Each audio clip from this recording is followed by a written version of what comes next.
Alex, bienvenidos a Atlanta. Muchas gracias. ¿Cómo te gusta aquí? Me gusta mucho, es una ciudad diferente.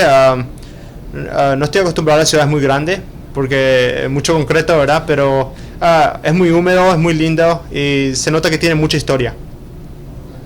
¿En dónde aprendiste inglés?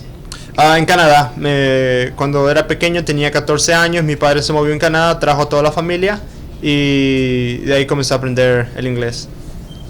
So Alex, like you just mentioned, Atlanta has a long history with classic fights. I mean, when we're talking Rashad Evans versus Chuck Liddell, Dustin Poirier versus Max Holloway, even Israel Adesanya versus Kelvin Gastelum. Is it exciting for you to fight in a place like this where MMA is truly loved and appreciated? Of course, man. It's always amazing to be able to kind of like relive history in a way. Knowing that the people that we look up to in the sport, got to fight and say, okay, man, I'm right there. I'm fighting where these guys are fighting. So yeah, it feels great to be to go in places, going to big cities where they have a lot of history. Not only just in the MMA world, but like worldwide history. Right? I mean, a lot of great things happen here, and then a lot of horrible things too, right? So it's you can tell that it's a lot of history just walking on those streets, right? Like it's been here for a bit, so yeah. How much confidence did it give you to beat an established veteran like Stevie Ray? Yeah, you know what? It's every single time you gain confidence from every victory, even every defeat as well. Depending how you lost the fight, you get to gain a lot of confidence. Yes, man. I don't think people realize how good Stevie Ray is, how high of a name he is, because somebody like me comes around and and ends up defeating Stevie Ray, right? So they're like, oh, they think that his shine is gone, but I don't think they just realize what I bring to the table, right? So they're like, oh man, he's probably not there anymore. But it's not like that, it's just that the level that I bring to the table is higher. So it's a big accomplishment for our team. We knew going to this fight, we were like, man, we're fighting Stevie Ray. A lot of the people that know him know him. The people that are casuals, they're just like, Stevie Ray, who is he? But we know who we beat, and we are very confident, and but never take anybody lightly, right? I mean, Stevie Ray knows what it means to have a 5-fight win streak inside the UFC. So did that kind of let you know that you belong here with the best? I already knew I belonged last year when I got to fight my first fight against the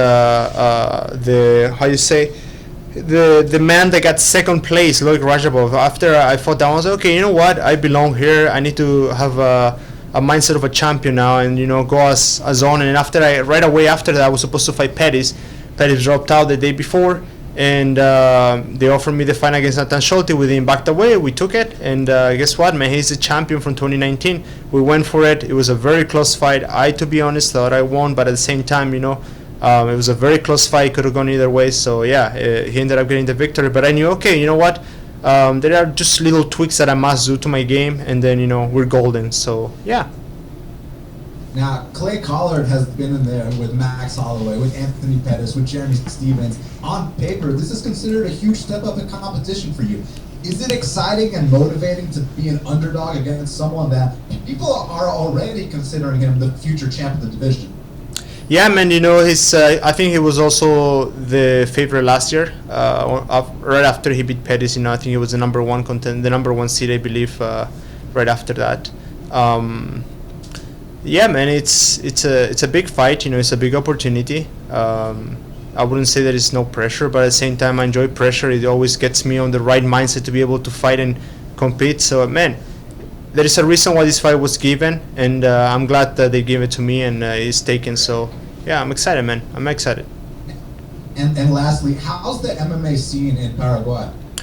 It's growing. Of course, it's still ways to go, but it's growing a lot. We have a lot of future.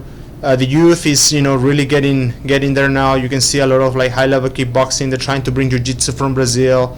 So it's growing. I haven't been there yet, but I do, I do follow a lot of MMA fighters, and we stay in contact a lot. So yeah, it is growing a lot, which is good. And now that I get to push that even farther forward for them to get motivated and to go on ahead and pursue this career, right? This profession.